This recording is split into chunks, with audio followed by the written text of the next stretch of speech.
You have three linebacker positions. You have other packages, whether it's in sub, nickel, other packages we have.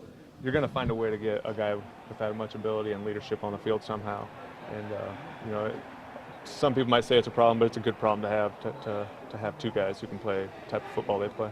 I'm not sure what's better, if they win the game or come back fired up, ready to get a victory after getting snubbed. But I think just the fact that playing them in that building is a tough place to play, regardless of what's going on so far this season. We're on a big stage opening up the season against the defending world champs, and it was disappointing just because we felt like we didn't play as well as we thought we could play. Obviously, after that game, we got on quite a roll throughout the rest of the season, but we just felt like we didn't play as well as we thought we should have. I'm not sure what's better, if they win the game or come back fired up, ready to get a victory after getting snubbed. But I think just the fact that playing them in that building is a tough place to play, regardless of what's going on so far this season.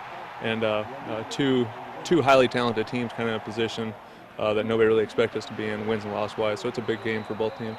It's just one of those things. I think last year there was a period of time during the season where we shuffled linebackers for a few games there.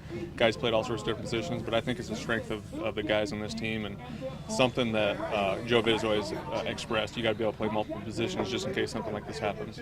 Preseason game number 2 is now in the books for the Saints, and certainly a much better defensive outing, at least according to Joe Vitt. How would you evaluate, Scott Shanle, how this defense performed tonight? I think there was definite improvement compared to game 1 of the preseason. I think having 5 preseason games this year, especially with learning a new defense, will benefit us to be out there in a game atmosphere.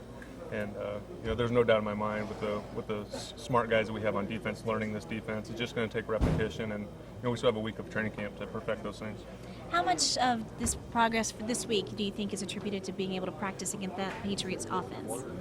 Well, it was good competition. I mean, I think sometimes you can get lulled to sleep a little bit in training camp going against your own guys, seeing the same people every day. But, when you're going against Tom Brady and the weapons they have on offense, it really gave us a chance to work on our base defense. And, we didn't really get exotic this week in practice, but it was a good chance for us to hone in on the little things that we're going to run a lot of during the season. The pressure from that front four tonight, certainly different than last season. Yeah, those guys are really doing a nice job. I think they're all excited about being in a 4-man down line the majority of the time, and it shows. I mean, they're getting after the quarterback, and as long as they keep rushing like that, it makes everybody's jobs a lot easier. Where would you grade where this defense is right now? It's hard to grade just because we have so much time left. I think a lot of guys on the defense, even coaches, will tell you we have a ways to go. But I think we're starting to get a lot better at the base coverage things. There's a lot of other wrinkles that we can execute better during the regular season. But like I said, we have a lot of time to execute those things in practice before then. Scott Shanle, thanks so much for your time. We appreciate it. Thank you. Guys, we'll send it back to you. Sean, thanks. We bring in linebacker Scott Shanle. How tough is it to be a free agent in lockout limbo? It's very tough. I mean, this is kind of uncharted waters. Never experienced this. Obviously, we were told a couple of years ago that it could happen, and now that it's here and on us, it's a different world. You got to go with the flow and then think positive that something will be done. How much do you keep up with the lockout and all the court cases? Well, early on, I really tried to keep tabs a lot. Back in March, I was really hoping something would get done so free agency and everything could move along as scheduled. But anymore, there's so much stuff that changes from day to day, hour to hour.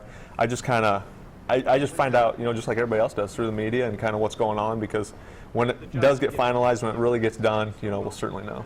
You're a free agent, an 8-year veteran. Before the lockout, did your agent have any talks with the Saints about you coming back? Yeah, I mean, they started all the way back last April, knowing that I was going into the final year of a 4-year deal that I signed previously. And, it was tough for the team. I understood to really have progressive talks just from the fact that they really didn't understand where they were going to be salary cap wise. There was no new collective bargaining agreement in place. And, just talking with my agent who deals with a lot of teams, he said he got the same answer from many teams about his clients. And it was just, like I said before, uncharted territory where a lot of teams didn't know exactly where they were going to be sitting salary cap wise. You've been with the Saints since 2006. What would it mean to you to come back? It'd be incredible. I mean, this is ultimately where I want to be. For me to even think about putting on another uniform and helmet this fall, really is hard to imagine, because this is where I played the greatest portion of my 8-year career. Obviously had the best success here, and with the team and the coaches that we have coming back, I really feel like what we did 2 years ago we can do again. You and Sean Payton have a special relationship. Explain why.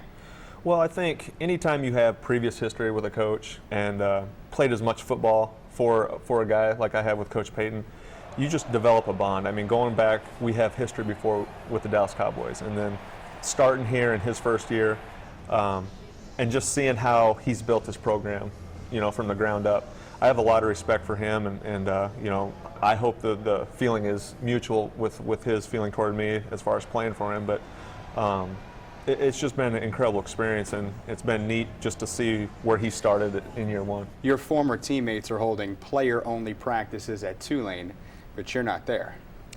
Yeah, I mean, it's tough because, I'm a team first guy, but, in this situation, not being under contract, free agency could be right around the corner next week, 2 weeks from now.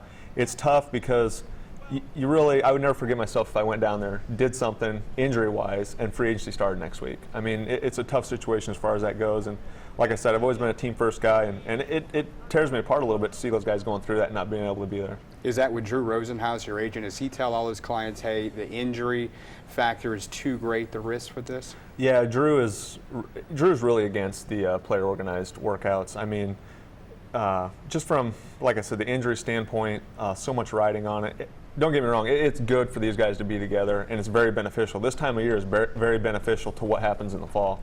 And to get the rookies acclimated around the veteran players, it's a great time of year to do that. But Drew, his feeling towards these player workouts is sometimes they can do more harm than good if somebody would get hurt. But eventually you're going to have to get football ready. I mean, Yeah. Where will you train and who will you train with?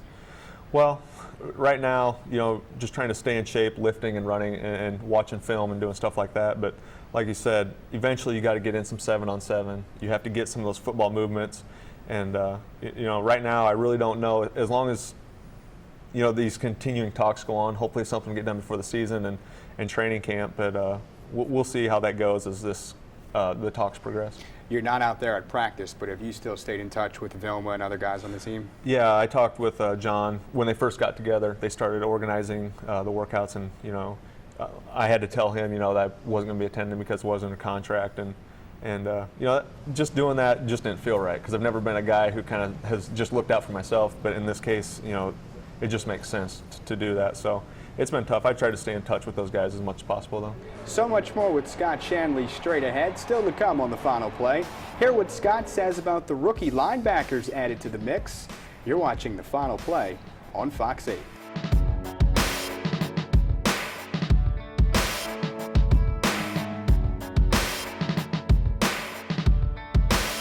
Back here with Saints linebacker Scott Shanle, and the Saints drafted 2 linebackers recently. What do you know about Martez Wilson and Nate Bussey? Well, starting off with Martez, I thought, when I saw his size and his range, his speed, it reminded me a lot of Fajita, just for that Sam linebacker position, what they're looking for. Scott was a guy with his size, had great athletic ability and speed, and could play very well with his hands over the tight end. And I think that's kind of what they're looking for body type-wise in Martez Wilson. How much did y'all miss that Fujita-type player last year on the defense? Well, I think as the year kind of progressed, we realized how much Scott Fujita meant in terms of, the different dynamic he could bring to our defense. You didn't have to take him off the field in a passing situation or put anybody else different in a running situation, because he could play all 3 downs. So I just think his versatility, you started to realize as the year was going along how much he meant to our defense. And many people forget, but Jonathan Casillas, he was injured in that preseason finale. Yeah, he was having a great preseason. I mean, starting off with the Patriots game, he kind of came out of his shell a little bit as a young player, and so well that, they approached me about going to Sam linebacker so we could get our 3 best linebackers on the field, and I was all for it because he had deserved it at that point. And so I kind of spent training camp as a Sam linebacker, and then went back to Will right before the season. But it was just one of those things where I thought we had to do it to get our best linebackers on the field. It seems like every year they bring in a player to compete with you, but you end up winning the starting job. Why is that? Well, I just think a lot of NFL teams are going to bring in guys to push guys and have competition, and I think it's good, and that's how you get better as a team and an individual. But I've always just kind of been a guy who, for one reason or another, kind of flown under the radar, Right. and just got the job done. And I'm not a big talker or a flashy guy or a look at me guy, and but sometimes all you got to do is let the results speak for themselves. Do you feel like you're underappreciated? I really don't think I'm underappreciated. I always get the label underrated or flies under the radar a little bit, but that's just one of those things where I don't think I would have played 8 years in the NFL if something wasn't being done right. You were third on the team last year in tackles. How would you rate your performance recently with the Saints?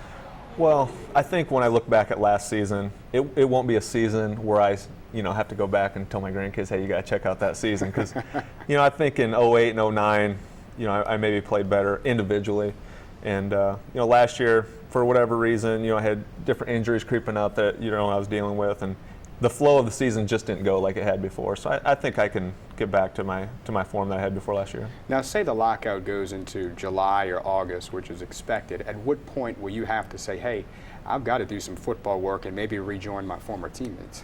Well, I think when you start getting into late June, early July, like you said, I think those times you're starting to push it, and maybe if the lockout gets that far, there's a real possibility maybe you're missing out on some training camp and stuff like that. So I think once it starts to get a little bit later in the summer, you got to look at getting around some football environment. Let's predict the future here a little bit. When training camp starts, where will you be?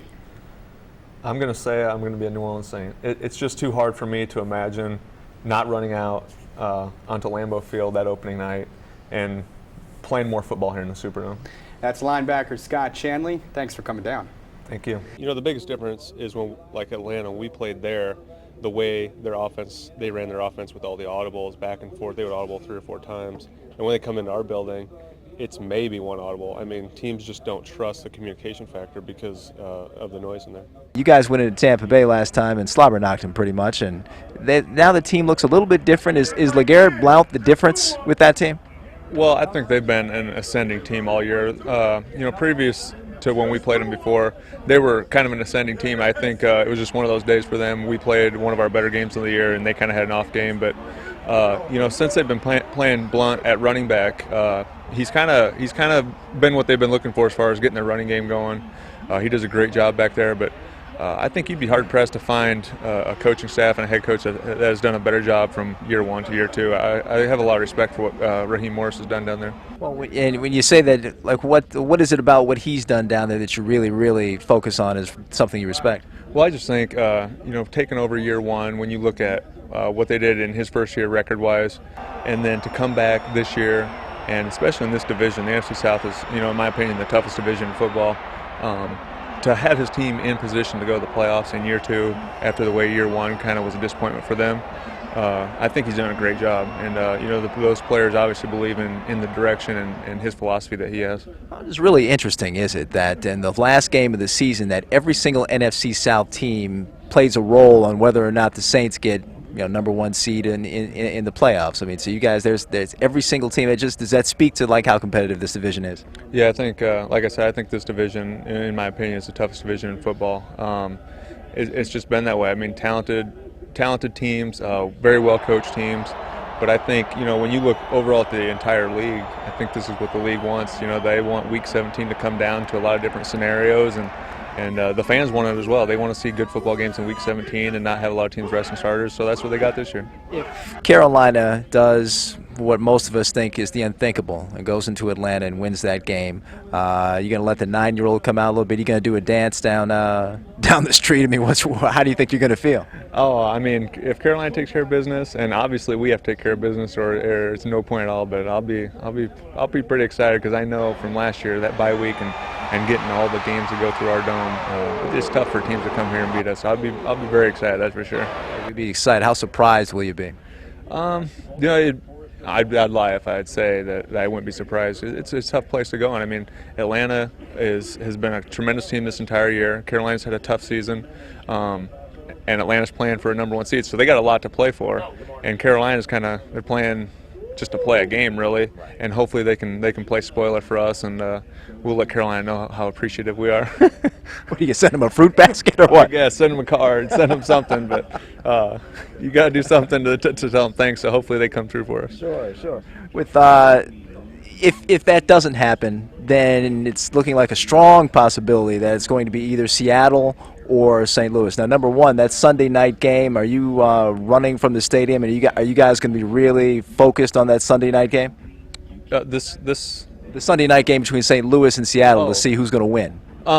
Absolutely. I think, like we said, the odds are in that favor that we'll probably play in that first round of the playoffs. And, as far as I'm concerned individually, that's what I'm thinking, so that there's no letdown, I'm planning on playing that first weekend playoffs. But the good thing about it is it's been two teams that we've already played this year. So we're kind of familiar with what each team's strengths and weaknesses are. And the only difference is we'll have to go on the road to play them this time. But I think a lot of us will be tuned in.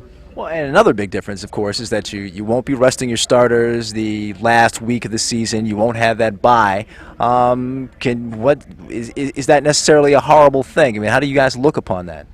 Well, I think it's to your advantage to get that bye week, and to especially more than the bye week, but to have the home games go through your stadium and your city. I think that's tough for other teams to come in at that point in the season. But the encouraging thing is other teams have done what we may have to do. And if you have to go on the road and win 3 games to get to the Super Bowl, it's been done. So it's not like it's impossible. So, and our road record that this team has is encouraging. So I don't think anybody's really put off too much by it and think it's too big of a challenge.